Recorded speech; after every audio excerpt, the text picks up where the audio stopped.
మత్తయి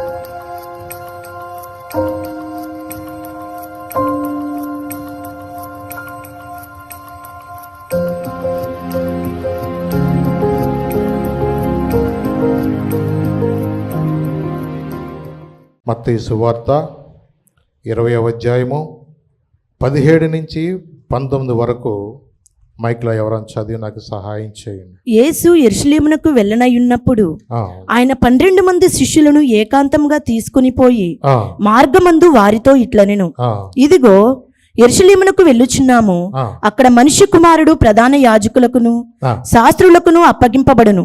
వారాయనకు మరణశిక్ష విధించి ఆయనను అపహసించుటకును కొరడాలతో కొట్టుటకును సిలువ వేయుటకును అన్యజనులకు ఆయనను అప్పగింతురు.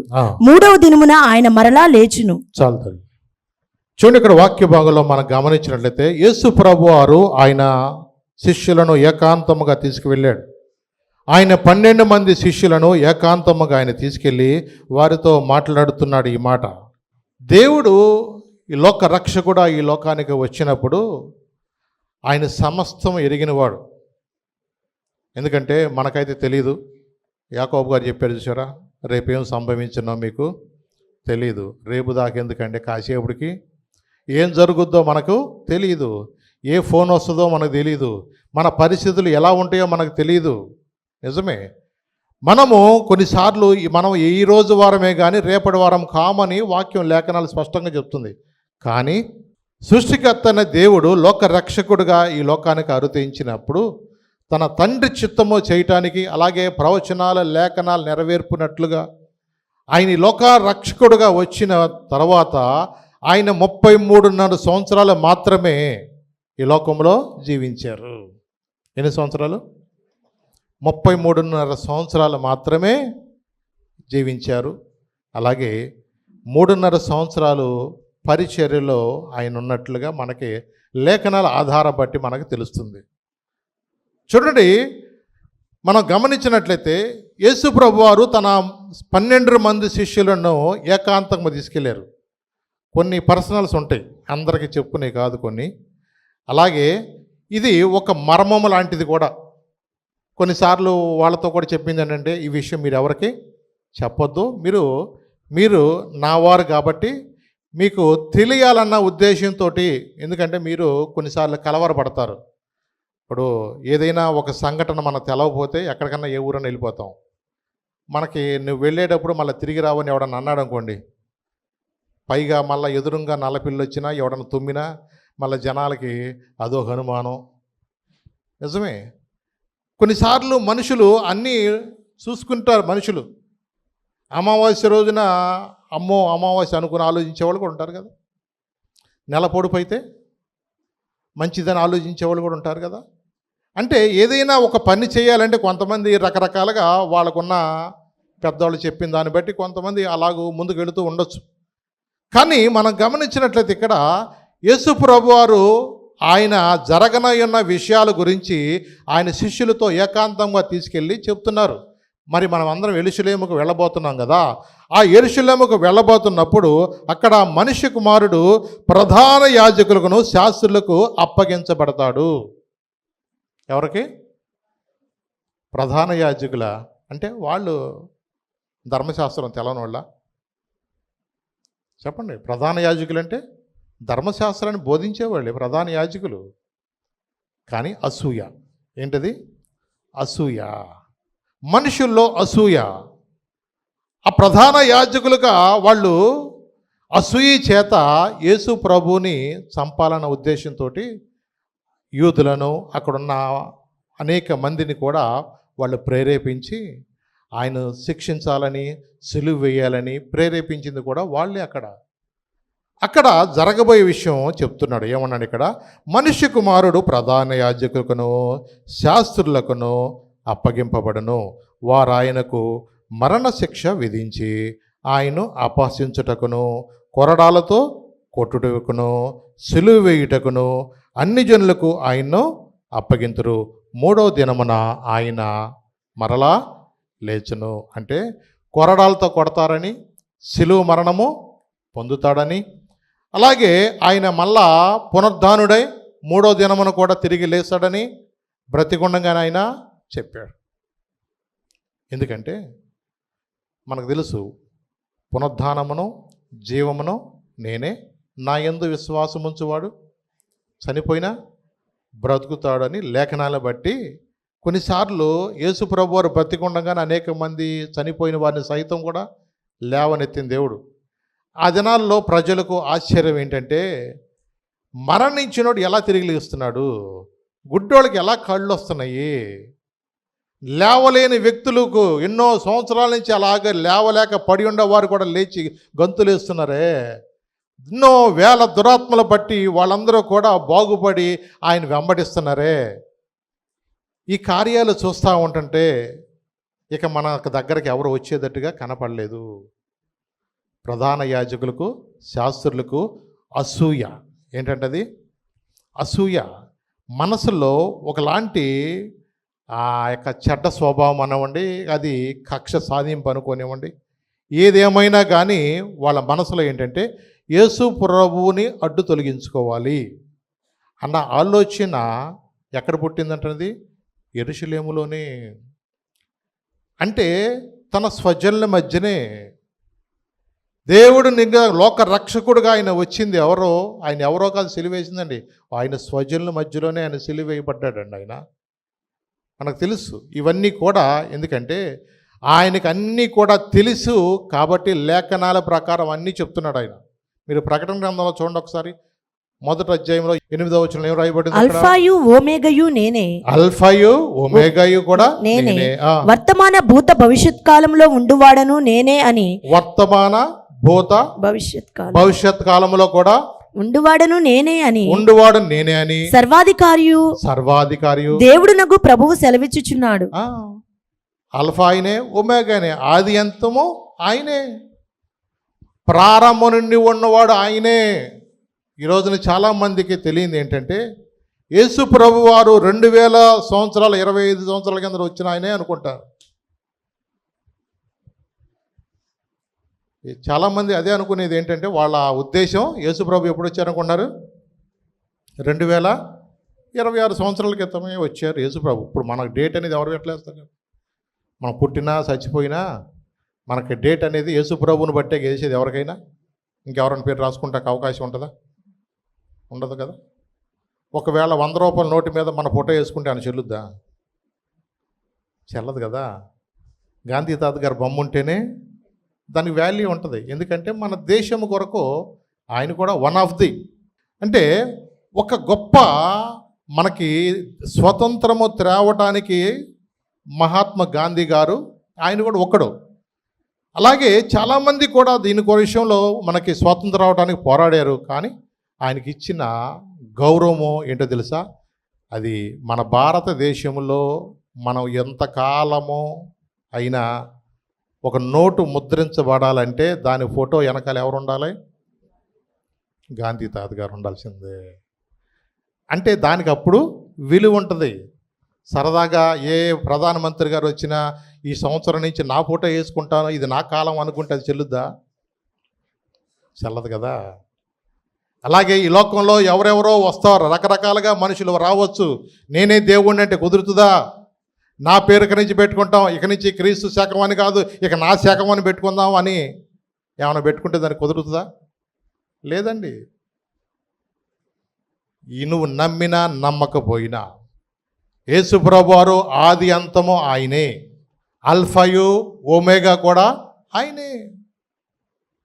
చాలామందికి ఆ మర్మం తెలియక యేసు ప్రభువారు మొన్న వచ్చిన ఆయనే అన్నట్టుగా మనుషులు ఆలోచించి చాలామంది కూడా మేము ఎప్పటి నుంచో మా పురాణాలు ఉన్నాయి అన్నట్టుగా మాట్లాడవచ్చు జనాలు. ఒకటి, ఏదైనా ఆధారాన్ని బట్టి మాట్లాడాలి మనం. ఎవరైనా సరే ఈ రోజున ఖాళీ సమాధి చూపించగలిగిన వాళ్ళు ఎవరున్నారా? మీరు ఎవరు సమాధానం తీసుకొనివ్వండి. నేను దేవుణ్ణి చెప్పుకుంటున్న వాళ్ళు ఎవరైనా ఒకవేళ ఉంటే కనుక వాళ్ళ సమాధి కూడా తెరవబడిన సమాధిగా ఉంటే చూడమనండి.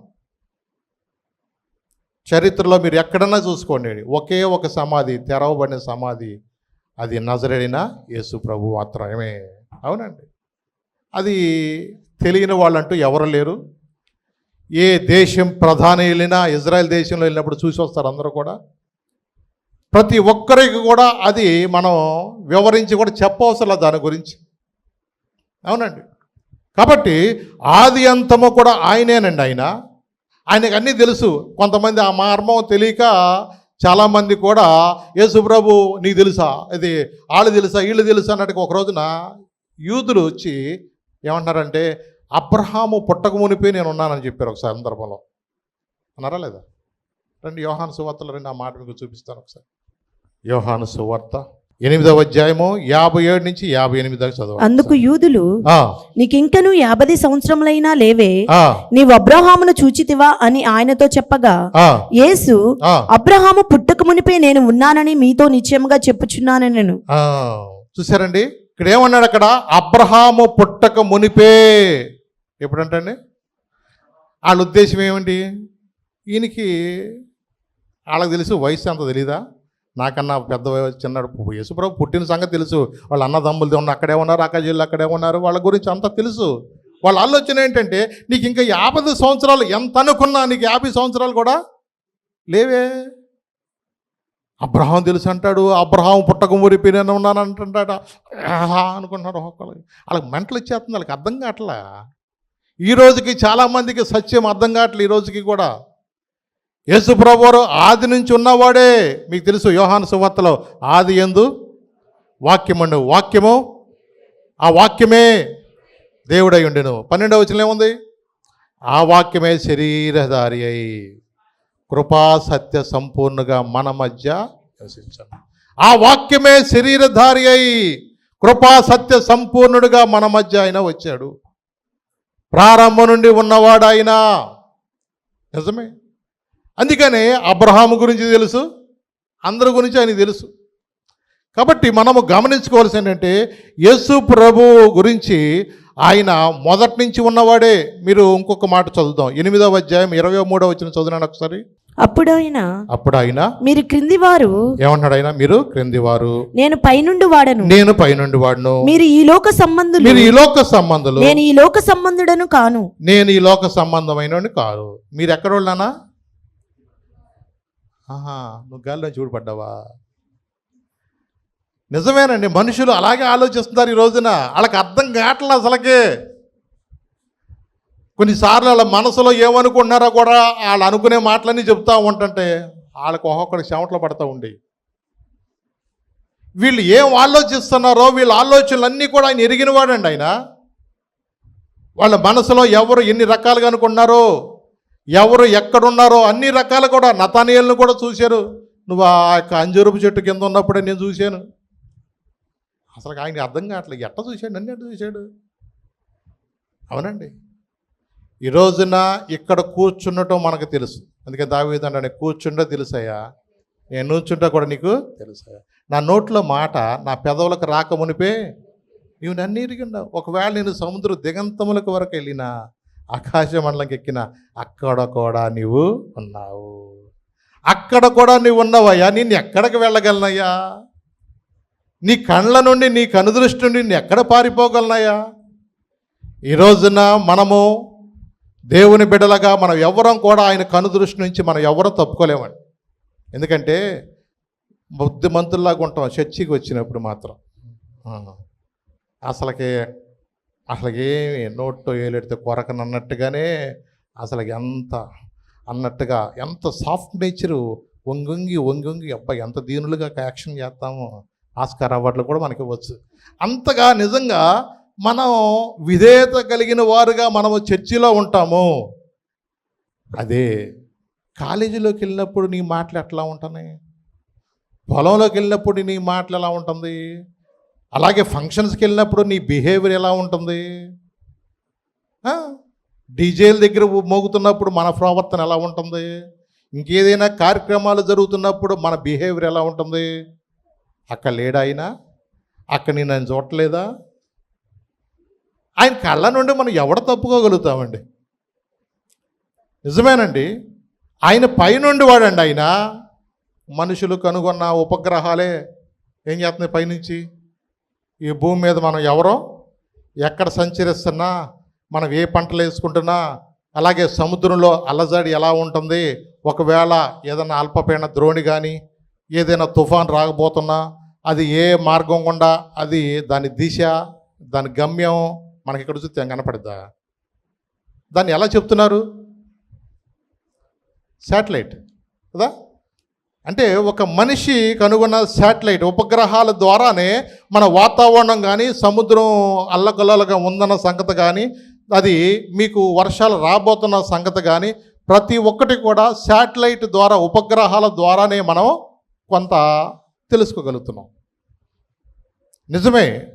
అంటే ఒక ఉపగ్రహాల ద్వారానే ఇంత ఇన్ఫర్మేషన్ మనం సంపాదించుకున్నావే, అన్నిటికన్నా పైన ఉన్నవాడికి కనపడదా? అవునండి. ఆయన కనబడటానికి నువ్వేదో చెయ్యి అవసరంలా, రోడ్డు మీదకి వెళ్ళి మూల సందులో నుంచుని దేవా అంటూ చేతులెత్తి నువ్వు ప్రార్థన చేయవసరంలా. ఆయన అందుకే అన్నాడు 6వ అధ్యాయంలో మత్తయి సువార్తలో, నీ గదిలోకి వెళ్ళి తలుపేసుకుని రహస్యమందు చూసు తండ్రికి నువ్వు ప్రార్థన చేయి. నీ ప్రార్థన దేవుడు ఆలకించే దేవుడు అండి ఆయన. నీ హృదయం ఎరిగిన దేవుడు, నీ అంతరంగం ఎరిగిన దేవుడు. ఆయనకు అన్నీ తెలుసు. అందుకనే ఆయన జరగబోయే ప్రణాళికను గురించి ముందుగానే చెప్తున్నాడు. చూడండి, ఈ రోజున మన జీవితాల్లో కూడా ఒకటి మనం గమనించుకోవాల్సింది ఏంటంటే, దేవుడు సమస్తము ఎరిగిన వాడని, ఆయనకు అన్నీ తెలుసు అన్న సంగతి మనం తెలుసుకోవాలి. కాబట్టి మనము దేవుని బిడ్డలుగా దేవుని పనిని మొదట ముందు పెట్టాలి. ఎవరు ముందు పెట్టాలా? ఇప్పుడు ఆదివారం లెగంగానే మనం ఏం చేయాలా? దేవుని మందిరానికి మనం రావాలండి. దేవుని పరిచర్య ముఖ్యమండి. దేవుని యొక్క మొదట నా రాజ్యమును, నా నీతిని, అప్పుడు కండిషన్. అంతేనా? మనము ఆ బేసిక్స్ అనేది పోగొట్టుకుంటే దానికి ఇక మనము జవాబు మనం పొందుకోలేం. ఎందుకంటే కొంతమంది తెలిసి చేస్తారో తెలవక చేస్తారో, మనుషులు ఏమనుకుంటారో నాకు తెలియదు. కానీ ఒకటి, మొదట ఆయన రాజ్యమును, ఆయన నీతిని మనం వెదకాలి. అవునండి. ఏది మొదట పెట్టాలి, ఏది ప్రథమ స్థానం ఇవ్వాలి అని మనం మొదట తెలుసుకోవాలండి. దేవుని మందిరానికి వచ్చినప్పుడు నీవు దేవుని సన్నిధిని మొదట పెట్టాలి. రెండోది సెకండరీ థింగ్, ప్రాధాన్యత మనం దేనికి ఇస్తామో, వాక్యం ఏం చెప్తుంటే, నన్ను ఘనపరచు వారిని నేను వచ్చే వారం చెప్పుకుంటా వాక్యం, గాడిద దేవుని ఘనపరిచిందంటూ. అవునండి. గాడిదని దేవుడు నిజంగా ఆ గాడిదను ఎంత ఘనత అండి ఆయనకి. యేసు ప్రభువుని లోకరక్షకుడు మోసినప్పుడు దానికి ఎంత ఘనత వచ్చిందండి. ఒక గాడిదకే ఘనత వస్తే దేవుడు నీకు నాకు ఇవ్వడా?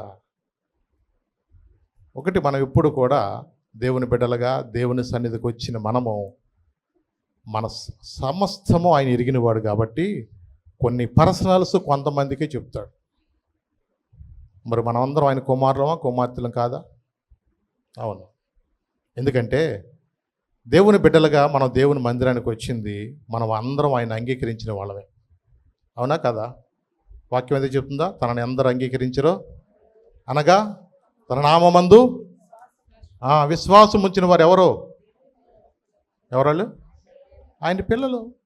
ఆయన పిల్లలుగా, ఆయన కుమారులుగా, ఆయన కుమార్తెలుగా దేవుడు మనకిచ్చిన అధికారాన్ని బట్టి మనకి ఆ ఫ్రీడమ్ అని దేవుడు ఇచ్చాడు. అందుకని కొన్ని పర్సనల్స్ మనతో చెప్తాడు దేవుడు.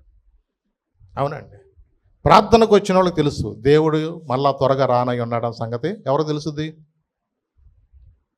అది ప్రార్థనకు వచ్చిన ఆయన పిల్లలకే తెలుస్తుంది. అందుకని వాళ్ళు క్రమంగా ప్రార్థన వస్తారు. వచ్చిన వాళ్ళు రక్షణ పొందటానికి, బ్యాప్టిజం తీసుకుంటానికి వాళ్ళు సిద్ధపరచుకుంటూ, వాళ్ళ జీవితంలో ఏ కష్టం వచ్చినా దేవునికి దగ్గరగా ఉండాలంటూ, దేవుని యొక్క ఆత్మీయతలో ఎదగటానికి మన కుటుంబాలను అలా పెంచుకుంటూ మనం ముందుకు వెళుతాం ఒక క్రైస్తవులుగా. ఈ సత్యము తెలియని వాళ్ళు ఎంతమంది ఉన్నారు రోజున? ఈ సత్యము, ఈ మర్మము తెలియని వాళ్ళు చాలామంది ఉండి, ఈ రోజున చాలామంది కూడా వాళ్ళు అలాంటి పరిస్థితుల్లోనే, వాళ్ళ బాధల్లోనే వాళ్ళు నశించిపోతున్న వాళ్ళు ఎంతోమంది ఉంటున్నారు రోజునండి. అవునండి.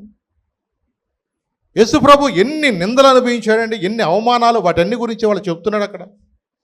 ఇంకొక మాట కూడా చెప్తాను మీకు, ఎందుకంటే ఇది ప్రవచన పుస్తకంగా యేసు ప్రభు యెషయా ద్వారా కూడా కొన్ని విషయాలు చెప్పాడు అక్కడ. 50వ అధ్యాయం 6వ వచనం చూడండి ఒకసారి.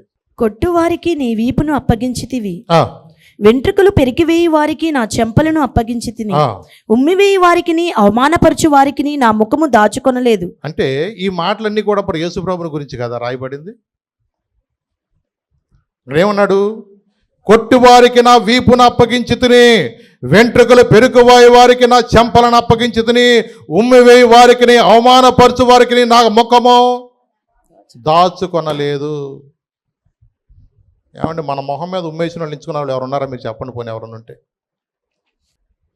అంత కోపం వచ్చింది. కానీ ఆయన మొహం మీద ఉమ్మెందుకు ఎంచుకున్నాడని, ఆయన ఏం తప్పు చేశాడని, ఆయనలో ఏ పొరపాటు ఉందని. ఈ రోజున మనము పొరపాటు చేసింది మనము. ఈ రోజున మన జీవితంలో చేసిన మన అతిక్రమ క్రియల కొరకై ఆయన గాయపరచబడిన 53లో కూడా మీరు ఉంటుంది, మీరు చూసుకోండి. ఎందుకంటే ఆయనను ఎన్ని రకాలుగా ఆయన అవమానపరిచారు. మత్తయి సువార్తలోకి రండి, దాని నెరవేర్పు కూడా చూద్దాం ఒకసారి. 26వ అధ్యాయము 67, 68 కూడా చదివినా. అప్పుడు వారు ఆయన ముఖం మీద ఉమ్ము వేసి ఆయన ముఖము మీద ఉమ్మి వేసి ఆయనను గుద్దిరి. కొందరు ఆయనను అరచేతులతో కొట్టి క్రీస్తు నిన్ను కొట్టిన వాడెవడో ప్రవచింపమనిరి. నిన్ను కొట్టిన వాడు ఎవడో ప్రవచించు. తెలియదు ఆయనకి. ఆయన కొట్టేది ఎవరో కనబడతలేదు పక్కన. ఎన్ని రకాలుగా వాళ్ళు చిత్రహింసలు పెట్టారోనండి వాళ్ళు. కనీసం కంటి చూపుతో కూడా ఆయన కోపంగా చూడలేదండి. ఆయన నోట్లోంచి వచ్చే మనసు ఏంటి తెలుసా? తండ్రి, వీరేం చేస్తున్నారో, వీరేం చేస్తున్నారో వీళ్ళకి అర్థం కావట్లేదయ్యా. నిజమేనండి. ఎన్ని రకాలుగా నిజంగా వాళ్ళు మాట్లాడుతున్నారో, అన్యాయముగా మాట్లాడుతూ, ఎగతాళిగా మాట్లాడుతూ, అపహసించుచు అని ఉంది అక్కడ. నిజమేనండి. కొన్నిసార్లు మనుషులు ఎటంటే అటు వెళ్ళిపోతారేమో అనిపిస్తుంది కొన్నిసార్లు. దాన్ని అవకాశవాదం అనొచ్చేమో ఒకవేళ. ఎటంటే అటు కొన్నిసార్లు మనుషులు కొన్నిసార్లు ట్విస్ట్ అయిపోతూ ఉంటారు. పిల్లలకి కొన్నిసార్లు కన్ఫ్యూజన్లు వస్తారు. కొన్నిసార్లు అమ్మ పార్టీకి వెళ్తారు, కొన్నిసార్లు ఏమైనా కొనివ్వాలంటేనేమో నాన్న పార్టీ, ఏమైనా వండి ఇవ్వాలంటేనేమో అమ్మ పార్టీకి వచ్చేస్తూ ఉంటారు. ఏదేమైనా నాకు తెలిసినంత వరకు కొంచెం చిన్నపిల్లలు మాత్రం అమ్మ పార్టీయే ఉంటారు. అవునా? నేను మా ఇంటికి వెళ్ళిపోతున్నా, మీ ఇంటి రాను అన్నా అనుకో, పిల్లాడు ఎక్కడికి వెళ్తాడు అనుకున్నారు? చెప్పండి, ఎక్కడుంటాడు పిల్లాడు? మా అమ్మ వెనకాలే నేను ఉంటా, మా అమ్మతోనే నేను ఉంటా. అవునండి. ఎందుకంటే అమ్మాయి ఏమనుకున్నా అమ్మాయి. అవునండి. పిల్లలు తల్లిని అంతగా నమ్ముతారు కదా చక్కగా. కానీ వాక్యం ఏం, తల్లి అయినా మరచినేమో కానీ నేను నిన్ను మరువనండి. తల్లి అయినా మరచినేమో కానీ నేను నిన్ను మరువనంటానండి. ఈ లోకంలో కొన్నిసార్లు దేవుని యొక్క ప్రేమ అది మనకి ఊహకి అందదండి. కొన్నిసార్లు పొరపాటు మన పిల్లలు చేస్తే మనమే కొన్నిసార్లు ఏదైనా అవమానంగా ఫీల్ అయ్యి చాలా మానసికంగా కుంగిపోతాం. అవి కొన్నిసార్లు ఎందుకు బతకాలా అన్న ఆలోచనలోకి తల్లిదండ్రులు వెళ్ళిపోతారు కొన్నిసార్లు. అదే ఒకవేళ భర్త పొరపాటు చేసినా భార్య కూడా చాలా కూలిపోద్ది, పిల్లలు కూడా చాలా అవమానంగా ఫీల్ అవుతారు. అలాగే భార్య చేసినా భర్త చేసినా కుటుంబాల్లో పరిస్థితి ఎలా ఉంటుందంటే అది చాలా గందరగోళంగా ఉంటుంది. దాన్ని బట్టి కొన్ని చెప్పుకునే ఉంటే, కొన్ని చెప్పుకోలేక కొన్ని మానసికంగా బాధపడుతూ కూడా ఉంటాయి. ఆ మానసిక క్షోభ ఎంతకు దారితీస్తుందంటే షుగర్లు, బీపీలు పెరిగిపోవటం, ఆ అవసరమైతే హార్ట్ అటాకులు కూడా మనిషికి వచ్చేస్తాయి. నిజమే. మనిషి ఏముందంటే చిన్న దానికే ఈ రోజున ఆలోచించి కొన్నిసార్లు తట్టుకోలేకపోతున్నారు. ఇవాళ కొన్నిసార్లు చాలామంది చూస్తున్నాం ఇవాళ ఊరిని ఆత్మహత్యలు చేసుకుంటున్నారు రోజున. కుటుంబాల్లో జరిగే పరిస్థితులు బట్టి ఇక నా జీవితంలో నేను మోసపోయాననేవి కానీ, ఇక నా జీవితం నేను ముగించుకోవాలన్న వాళ్ళ తీర్మానాలతో ఈ రోజున చాలామంది వాళ్ళ జీవితాలు తృణప్రాయంగా వాళ్ళు ఆత్మహత్య చేసుకుంటున్నారు రోజున. కానీ వాళ్ళకి అర్థం ఉంది ఏంటంటే పాపములోనే వాళ్ళు నశించిపోతే నిత్య నరకాగ్నికి వెళ్ళాల్సి వస్తుంది. ఏంటి? పాపంలోనే వాళ్ళు గనక ఈ సత్యం అనేది ఎవరికి తెలియదు? ఆవేశంలో చేస్తారు కదా కొంతమంది. నేను ఇంకా బతకను, నన్ను ఈ మాట అన్నావు కదా, నన్ను అనుమానంగా మాట్లాడావుగా, నేను ఎక్కడికి వెళ్ళినా నా వెనకాల వస్తున్నావుగా, నా ఫోన్ అంతా ఏం చేస్తున్నావు నువ్వు, నేను వెళ్ళాక మొత్తం చూస్తున్నావు, నేనేమీ చూసినా, ఎవరెవరికి మాట్లాడినా, నేను ఎక్కడెక్కడికి వెళ్తున్నా, నువ్వు ఆ ఫోన్ అంతా ఏం చేస్తారు? భార్యాభర్తలు అంటే ఎలా ఉండాలంటే అరమరికలు లేకుండా ఉండాలి. ఎలా ఉండాలా? నీ ఫోన్ ఎవరు చూసినా, ఎవరు లిఫ్ట్ చేసినా నువ్వు టెన్షన్ పడకూడదు. అదే కదా నమ్మకమైన కుటుంబం అంటే. కొన్ని పర్సనల్ నంబర్లు కొంతమంది పెట్టుకుంటారు. కొంతమంది పర్సనల్ నంబర్ ఒకటి, ఇంకా వేరే నంబర్లు కూడా ఉంటాయి. అలాగూ పోనీ ఏదైనా ఆఫీస్ సంబంధించింది అయితే ఏదైనా ఫోన్ అనుకోవచ్చేమో, కానీ ఒకటి కుటుంబంలో దాపరికములు లేని వారుగా ఉండాలి. అది బ్లెస్సెడ్ ఫ్యామిలీ. నాకు తెలిసినంతవరకు కుటుంబాలు ఎలా ఉండాలా? ఎందుకంటే మనము జీవించే జీవితాన్ని బట్టే మన బిడ్డల యొక్క భవిష్యత్తు కూడా ఉంటుంది. అవునండి. మనం ఎలా ప్రార్థన చేస్తున్నామో, మనం ఎలాగో జీవిస్తున్నామో, మనం మాట్లాడేదానికన్నా మన బ్రతుకు ముఖ్యం.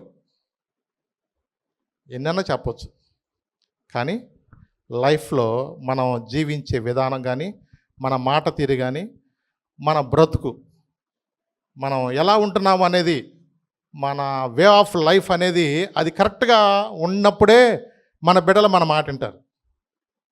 మనం ఏదైనా కొంచెం మిస్బిహేవ్ చేస్తూ మనం అలా ఉండాలరా, ఎలా ఉండాలరా, డామ్ డూమ్ డిస్కంటే ఆడి మన ఎందుకు మాట వింటాడు? ఏదో నీ ముందు కాసేపు అంటాడే కానీ తర్వాత ఆడు చేసే పన్నాడు. నువ్వు వదిలేసిన సీసాలు కూడా ముందు చూసుకుంటాడు. ఎట్టుంది మా నాన్న ఇందాడే ఆ మూల బాటిల్ ఎట్టాడు, ఆ బాటిల్ చేదుకుందా, మా నాన్న కొంచెం బాధపడతా తాగుతున్నాడు, మంటకుందా అని ఆడు కూడా తర్వాత ఏం చేస్తాడు? నెమ్మదిగా ట్రై చేస్తాడు. అవునండి. మన మాట తీరాలకి అర్థమైపోతుంది, వాళ్ళకి బిహేవియర్ అర్థమైపోతూ ఉంటుంది. కొంతమంది లొల్ల మాట్లాడుతూ ఉంటారు. ఎందుకు?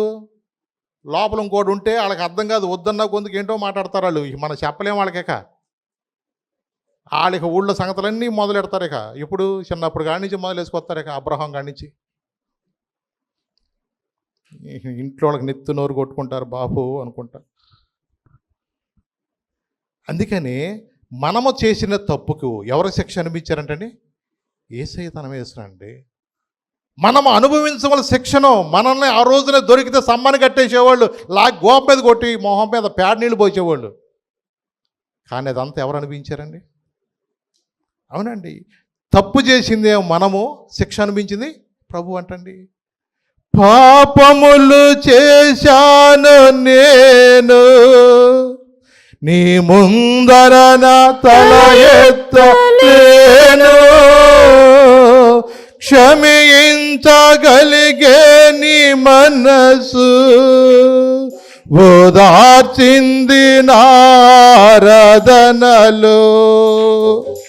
పాపములు చేశాను నేను, నీ ముందర నా తల ఎత్తలేను, క్షమించగలిగే నీ మనసు ఓదార్చింది నారదనలో.